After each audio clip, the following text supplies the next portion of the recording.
আসসালামু আলাইকুম, কেমন আছেন আপনারা সবাই? আলহামদুলিল্লাহ আমরা খুব ভালো আছি। আজকে আমাদের খাওয়া দাওয়া হবে একদম ঘরোয়াভাবে, একদম ঘরোয়াভাবে।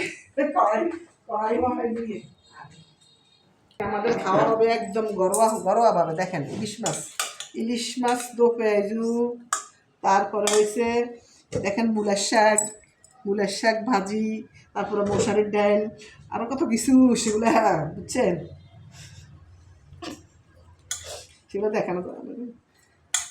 মেহমান আসছে, মেহমানটা কিন্তু আমি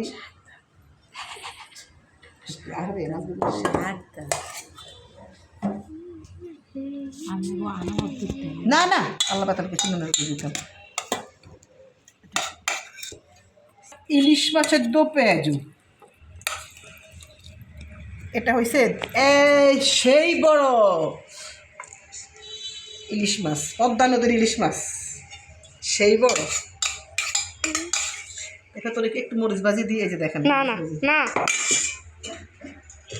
তারপরে একটু শাক ভাজি। অনাই বুঝিনি ভাবে আনলে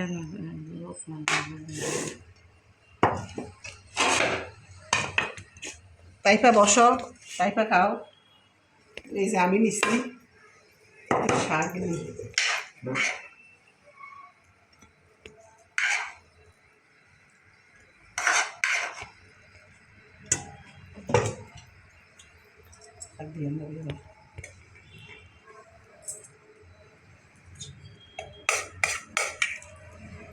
একটু পেঁয়াজ ভাজি দিই।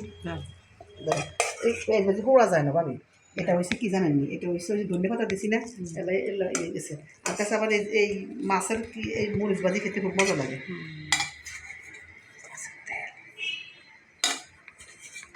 পদ্মা নদীর ইলিশ মাছ একটু খেয়ে দেখি তো কেমন হয়েছে। সেই স্বাদ। আপনারা খাবেন মূলার শাক ভাজি আর ইলিশ মাছ দিই। ভালো থাকবেন, সুস্থ থাকবেন, আমাদের এই ছোটোখাটো ফ্যামিলির জন্য দোয়া করবেন। আল্লাহ হাফেজ, আসসালামু আলাইকুম।